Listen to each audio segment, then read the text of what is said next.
Europe 1, 11h30. Julia Vignali et Mélanie Gomez. C'est le moment d'accueillir notre invité suivant. Il est masseur-kinésithérapeute. Bonjour Antoine Coulis. Bonjour. Vous êtes donc kinésithérapeute, ça je viens de le dire, et également le co-auteur avec Olivia Ferrand du livre Tiens-toi droit, 50 idées reçues enfin démystifiées aux éditions Flammarion. Alors malgré nos outils technologiques et nos avancées scientifiques, on a l'impression que les maux de dos ne cessent d'augmenter. Est-ce que vous le constatez vous aussi dans votre cabinet? Et est-ce que la crise sanitaire a peut-être pas aggravé un petit peu les choses encore? Alors, à titre personnel, j'ai pas eu plus de patients. Pardon. Avancez-vous vers le micro. Oui. J'ai pas eu plus de patients suite à la crise sanitaire, mais de toute façon, les maux de dos, voilà, comme vous l'avez dit, c'est quelque chose. C'est votre fonds de commerce. On peut dire ça comme ça. Donc, alors, ça ne désemplit pas. Ça ne désemplit pas. Alors, quand on regarde l'histoire, quand on voit ce que nos ancêtres faisaient comme effort physique, on a l'impression que on devient de plus en plus fragile. C'est une impression ? Je pense surtout qu'on devient de plus en plus sédentaire et ces effets restent réversibles, bien sûr, si on le devenait un petit peu moins. Mais du fait de notre mode de vie, alors le terme de fragile ne me plaît pas, mais c'est sûr que si on nous demandait de marcher 40 bornes avec un équipement de 30 kilos sur les épaules, on aurait peut-être un petit peu de mal au départ. On traînait le mammouth dans la caverne pour le cuivre, ils étaient plus actifs, c'est pour ça qu'ils avaient peut-être moins mal au dos. D'aller au Franprix, c'est plus pratique, c'est vrai. Ça. Si notre cerveau était à l'origine de tout cela, c'est ce que vous dites peut-être dans votre livre, qu'est-ce que vous en pensez? C'est complètement vrai. Alors après, je veux qu'on évite juste l'amalgame entre c'est dans ta tête, invente tes douleurs, etc. Et c'est notre cerveau qui crée notre sensation. Ça, c'est toujours vrai. La douleur est un message du cerveau. Quoi qu'il arrive, il n'y a pas de réflexe douloureux. Et du coup, si ça vient de notre cerveau, ça veut dire que tout ce qui se passe à l'intérieur, donc que ce soit les sensations de notre corps, ce qu'on a vécu, ce qu'on nous a appris, etc., vont travailler ensemble pour justement générer ce message douloureux. Quels sont les maux de dos, on va dire, les plus fréquents? Parce qu'on sait que dans les maux de dos, il y a plein de choses. Il y a le lumbago, le torticolis, la sciatique. Je sais de quoi je parle. Quelle est la raison la plus fréquente pour laquelle on passe la porte de votre cabinet? Alors, c'est ce qu'on appelle des lombalgies non spécifiques. Donc, c'est-à-dire que ce sont des maux de dos et on ne sait pas très bien qu'est-ce qui est en cause d'un point de vue mécanique, d'un point de vue structurel, justement dans cette douleur.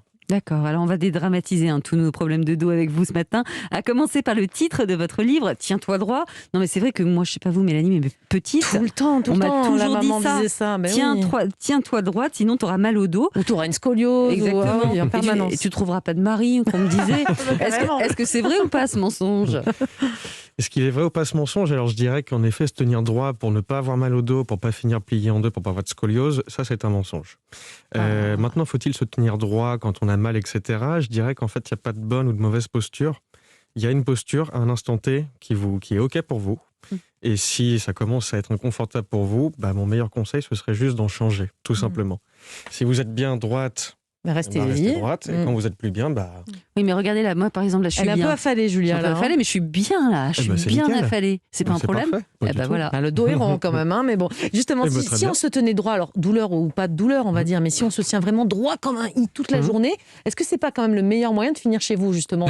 Parce que se tenir très très droit, c'est pas très physiologique en réalité. Alors non, tout à fait, c'est pas physiologique et vous finirez pas chez moi parce que de toute façon, si je vous mets au défi là juste pendant votre temps d'émission de tenir droite, je pense qu'à la fin déjà vous allez le sentir. Ah oui, mais moi j'essaie. Depuis que vous êtes rentré, je bouge plus là. Mais dites-moi, comment vous faites pour vous tenir aussi droit? C'est vrai que vous, qu'est-ce que vous mobilisez? Non, qu'est-ce que vous mobilisez pour bien vous tenir, vous? Pour se tenir droit? Oui. Moi, je mobilise un petit peu mes muscles du dos, mais surtout, je pense que c'est aussi avec l'appui grâce à mes avant-bras. Parce que si je me laisse un peu aller... Donc, qu'est-ce que vous pourriez conseiller aux gens qui se tiennent pas très droit et qui voudraient faire un effort pour se redresser? Déjà, je leur dirais pourquoi vous voulez faire un effort pour vous redresser. Quel est le but par rapport à ça? Si c'est un but, on va dire, esthétique, parce que c'est vrai que de se tenir droit, c'est quand même plus agréable à regarder. On parlait de vêtements tout à l'heure. Attention, oui. Attendez Anne, on va réouvrir votre micro. J'ai envie de... Voilà, je peux pas ne pas le dire. Une posture, l'attitude, bien sûr. Et c'est pour ça aussi que les vêtements nous encadrent et peuvent nous porter aussi dans cette posture. Donc oui, si c'est par exemple pour un but esthétique, parce que je dois aller défiler à la Fashion Week demain, comment je fais? Comment je fais pour Vous n'aviez pas dit? Quelques exos de renfort très simples pour le dos. Pas la peine de faire des exos trop difficiles. Maintenant, si c'est d'un point de vue douleur, je pense que ça mérite une petite discussion et de voir pourquoi on a cette croyance. Puisqu'on parle de vêtements et de mots de dos et de posture, on voit sur le marché aujourd'hui, j'arrive vers vous Anne dans une seconde, mais on voit sur le marché aujourd'hui des t-shirts spéciaux, là soi-disant, qui vont nous redresser. Il y a même des publicités à la télévision, j'en ai vu une ce week-end. C'est du pipeau ces trucs-là ou ça marche bien? Qu'est-ce que vous conseillez vous en tant que kiné? Si je vous réponds d'un point de vue purement scientifique, oui, c'est du pipeau. On n'a aucune preuve de leur efficacité. Maintenant, c'est tout à fait possible que ça aide d'un point de vue d'un instant T. Maintenant, dépenser 150 € pour un t-shirt comme ça, 150 € pour un t-shirt comme ça n'a pas l'air très intéressant et c'est aussi efficace qu'un t-shirt très très moulant, qu'un t-shirt de sport très moulant. Anne, vous voulez rajouter quelque chose? Oui, juste à titre personnel, on m'a beaucoup parlé de l'impact des abdominaux sur la posture, c'est-à-dire qu'au lieu de travailler son dos, aller chercher dans ses abdominaux. Tout c'est ils vont accompagner en fait notre colonne vertébrale et la renforcer. C'est vrai ça? Dans l'idée, oui, le dos c'est un tout. C'est beaucoup de groupes musculaires. Maintenant, de dire que les abdominaux vont nous redresser, je suis pas hyper convaincu. Surtout que si on regarde la physiologie des abdominaux, en fait, les abdominaux, comme ils sont de là à là, si on tire dessus, ils vont plutôt au contraire nous affaisser. On va continuer de ne pas avoir de tablette de chocolat avec Julia, c'est plus prudent, je crois. Si ça permet de déculpabiliser, dans le doute, c'est pas mal. Ne faisons rien. Antoine Coulis, on va se retrouver dans un très court instant. Vous allez nous donner tous vos meilleurs conseils pour améliorer nos postures au quotidien et surtout éviter d'avoir mal au dos. Le mal du siècle, il y a des solutions que notre invité va nous expliquer sur Europe 1 pour reprendre confiance en son corps. Alors restez avec nous.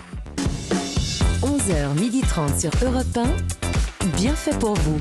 Julia Vignali et Mélanie Gomez. Vous êtes sur Europe 1 et c'est bien fait pour vous en direct jusqu'à 12h30. C'est votre émission Bien-être tous les matins. Nous sommes toujours avec notre invité Antoine Coulis. Je rappelle que vous êtes masseur kinésithérapeute et le co-auteur du livre Tiens-toi droit, 50 idées reçues, enfin démystifiées aux éditions Flammarion. Alors Antoine, on entend très souvent dans notre entourage des personnes ayant mal au dos qui nous disent qu'ils ont fait un faux mouvement. C'est quoi ce faux mouvement dont on entend tellement parler? C'est vraiment ça qui est à l'origine de la douleur en général? Alors c'est une bonne question parce qu'il n'y a pas de définition du faux mouvement. Ce sera une expression très francophone. Peut-être que par faux mouvement, ce serait un mouvement à un instant T qu'on a fait peut-être trop vite par rapport à nos capacités. Peut-être qu'on a porté un peu trop lourd à cet instant T. Voilà, est-ce que ce serait entre guillemets un mouvement qui dépasse en fait nos capacités? Peut-être que ce serait ça un faux mouvement.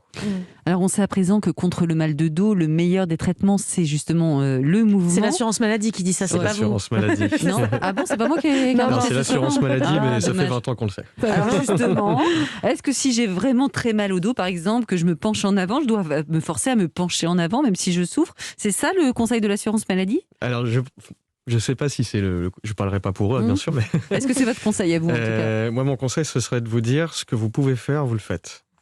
Si vous avez mal en vous penchant en avant, ce n'est pas utile de forcer. D'accord ? Peut-être que ça mérite de vous faire accompagner, d'avoir une consultation. Mais parfois, ça fait mal et ça fait bien. Vous voyez ce que je veux dire? C'est la douleur qui, en tirant, enfin, vous voyez ce que je veux dire? C'est peut-être pas très clair. C'est notre petit côté masochiste. Oui, mais Après, on tire dessus, ça fait mal et en même temps, c'est agréable. Vous voyez ce que je veux dire? Parce qu'on étire comme ça quand on a une douleur sur l'endroit qui fait mal. Alors, si jamais ça vous fait malgré tout un peu de bien, c'est que ça semble OK pour vous. D'accord. Si par contre ça vous fait vraiment mal et que vous sentez que ça va de pire en pire, je ne suis pas sûr que vous le continuiez. On ne cherche pas. C'est ça. Donc le conseil que je vous donnerais, c'est de faire ce qu'on peut quand on a très mal. Parfois, il y a des gens qui sont allongés et qui ne peuvent pas faire autre chose. Mais s'ils peuvent faire, par exemple, marcher un peu, etc., je peux que les encourager à essayer. C'est ça le mouvement, c'est-à-dire ne restez pas sédentaire parce que vous avez mal. Si vous êtes en capacité de marcher, marchez. C'est ça, le moins possible. Le meilleur des mouvements, on dit, c'est donc le mouvement, c'est le meilleur des traitements. C'est presque un médicament aujourd'hui, d'après ce qu'on nous dit. J'imagine que néanmoins, on ne se met pas à faire forcément 10 heures de sport quand on a mal au dos. Après, si vous voulez me passer une visite au cabinet, vous pouvez, oui, pas de problème. Mais alors, moi j'ai une question très très pratique. Est-ce qu'il faut plier ses genoux quand on se baisse pour ne pas abîmer son dos? Ça, c'est une très bonne question. Je sais, je me la pose tous les jours. Ça va dépendre. Si je vous demande de ramasser un stylo, par exemple, je ne suis pas sûr que ça dépasse les capacités de votre dos. Avec démonstration directe. Ouais. Là, en plus, vous êtes assise. Ah ouais, donc ça va, vous étiez déjà baissé les genoux, là. Ouais. Et autrement? Voilà, j'ai fait tomber. Voilà. Ok. Donc, à la limite, pourquoi pas. Mais dans l'idée, si vous voulez ramasser jusqu'à, on va dire, 15 kilos, a priori, de ramasser genoux tendus, ça semble OK. Maintenant, si vous le faites plein de fois dans la journée, peut-être que je vous conseillerais à un moment, oui, peut-être de varier un petit peu, de plier les genoux, pas plier les genoux. Si vous allez au-delà de 15 kilos, je vous dirais, parce qu'on manque de données scientifiques là-dessus, allez-y, pliez les genoux. Mais ça, c'est très intéressant, ces 15 kilos, parce que notamment avec les enfants, quand on est jeune parent, on a tendance Elle à en fait toujours... 16, ma fille, maintenant, alors c'est fini. Hein. Alors, Il a dit 15 maximum. Hein. Donc ça veut dire que Il quoi faut plier les genoux. Faut plier les genoux maintenant avec les jeunes enfants. Alors, est-ce qu'il existe, on nous pose souvent la question quand on fait des sujets justement comme ça sur le mal de dos, est-ce qu'il existe un sport vraiment idéal pour prendre soin de son dos, même peut-être de façon un peu préventive, hein. On dit souvent que la course à pied c'est très mauvais, mais en revanche la natation c'est top. Qu'est-ce que vous en pensez? Bon, déjà que dire la course à pied c'est très mauvais, ça fait partie des mythes qu'on élucide dans le livre avec Juste Olivia. de ne pas courir quoi en fait, hein. C'est juste un truc de feignasse quoi. Si vous aimez courir, allez-y. Maintenant, oui, on a longtemps cru que la natation c'était le meilleur. Et pourquoi? Parce que tout simplement, on met pas d'impact sur notre corps. Mais il s'est avéré qu'en fait, la natation n'est pas plus efficace que les autres. Donc, le meilleur conseil que je vous donnerais, c'est au contraire de faire un sport que vous appréciez, parce qu'en plus, vous risquez de le faire plus longtemps. Oui. Vous risquez vraiment d'avoir une routine et du coup, ce serait parfait, quoi. Alors, je vais revenir sur la course à pied parce que j'ai pas compris. J'ai le droit de courir ou pas? Ouais. D'accord. Et mon dos, il va pas prendre cher, comme on dit. Ah, ok. Il est même possible qu'il se renforce. Ah oui, Oui. Malgré les impacts, parce qu'on a quand même... Regardez Elle va pas courir maintenant. Elle va pas courir, mais vous voyez bien. Alors, est-ce que ça veut dire qu'il faut juste être bien chaussé? Est-ce qu'il faut un équipement particulier pour protéger son dos? Pas particulièrement, il faut que vous ayez un équipement dans lequel vous vous sentez bien, que ce soit des grosses chaussures, que ce soit des toutes petites chaussures, peu importe. L'idée, c'est comme toujours, c'est d'être progressif. Si vous passez demain, vous commencez la course à pied, donc vous passez de 0 km par semaine à 30 bornes par semaine, il y a des chances que vous vous fassiez mal. Si vous êtes progressive, et même, on recommande même la course à pied pour des personnes obèses, par exemple, mais avec des marges de progression qui sont bien sûr plus importantes. Mais je pense que le message clé, c'est on peut à peu près tout faire si c'est adapté pour nous, quoi.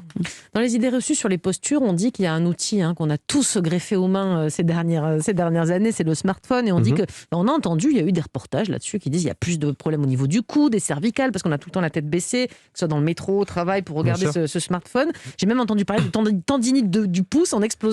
Est-ce que c'est vrai tout ça? Qu'est-ce que vous en pensez? Est-ce que la tête baissée, c'est très mauvais comme ça pour le dos? Pour la tendinite du pouce, je ne sais pas du tout. Par contre, pour la nuque, on a justement des études prospectives, donc c'est-à-dire qui ont suivi des groupes d'individus sur plusieurs années.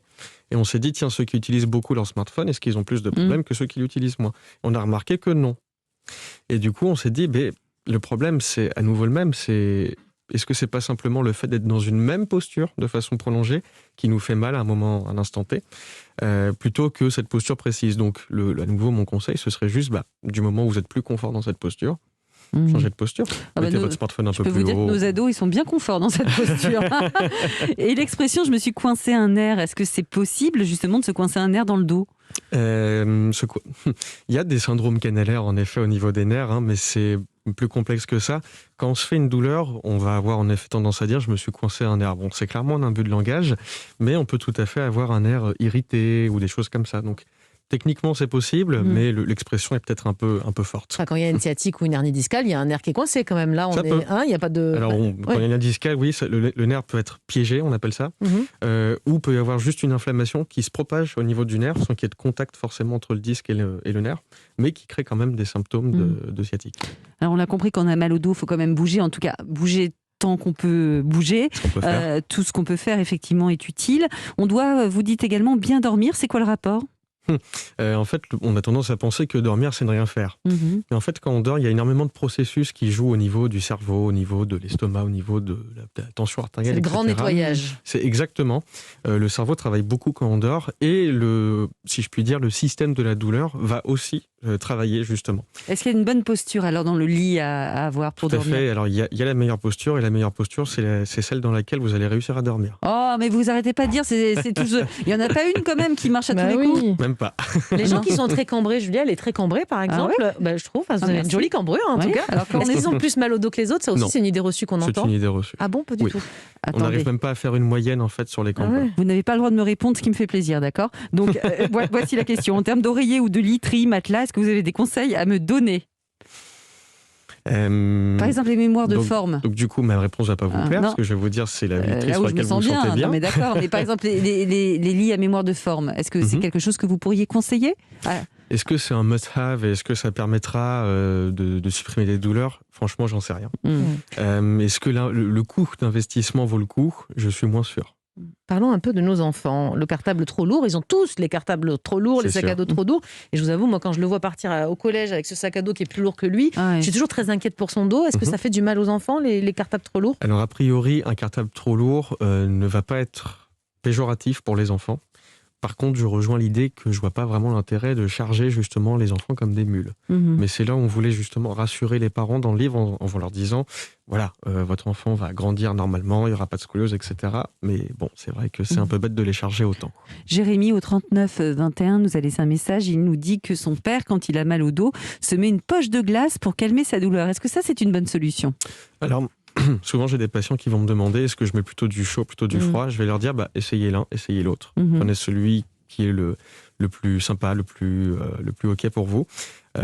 Pourquoi pas ? Pourquoi pas, si c'est une stratégie qui lui permet de bouger derrière, pourquoi pas ? Est-ce que quand on a mal au dos, il faut systématiquement prendre des médicaments antidouleurs ou est-ce que vraiment ça peut passer tout seul comme un rhume, hein, finalement, on sait qu'il n'y a pas besoin de médicaments ?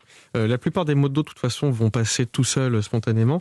Maintenant, c'est vrai qu'il y en a qui peuvent être très, très costauds, si je peux dire, au départ, qui vont être très, très douloureux. Peut-être qu'un médicament peut au moins soulager un petit peu pour que ce soit moins pénible. Très bien. Merci beaucoup, Antoine Coulis, d'avoir répondu à nos questions. Merci de nous avoir présenté votre approche contre les maux de dos. Et surtout, c'est intéressant de démêler quelques idées reçues. Comme ça, on y voit plus clair. À bientôt. C'est sûr. Merci. Maintenant, nous allons passer à la séquence tendance de Bienfait pour vous. Il y aura d'abord la chronique de la coach Anouk Garnier. Maintenant que notre dos est en pleine forme, on va pouvoir faire un max de sport et avoir quelques petites courbatures dont elle va nous aider à nous remettre justement. Et ensuite, on va écouter Elsa Lévy. Elle nous propose aujourd'hui un éclairage sur les boulots d'appoint. Vous savez, tous ces petits jobs, ces activités que l'on peut faire en plus de son emploi, parfois même depuis chez soi pour mettre un peu de beurre dans les épinards. Et enfin, on va terminer avec Soisic Belin. Elle a décidé de nous inviter au restaurant ce midi, Mélanie. C'est cool. Ah, sympa. Mais pas n'importe lequel, un resto escalade. Je ne sais pas à quoi ça ressemble.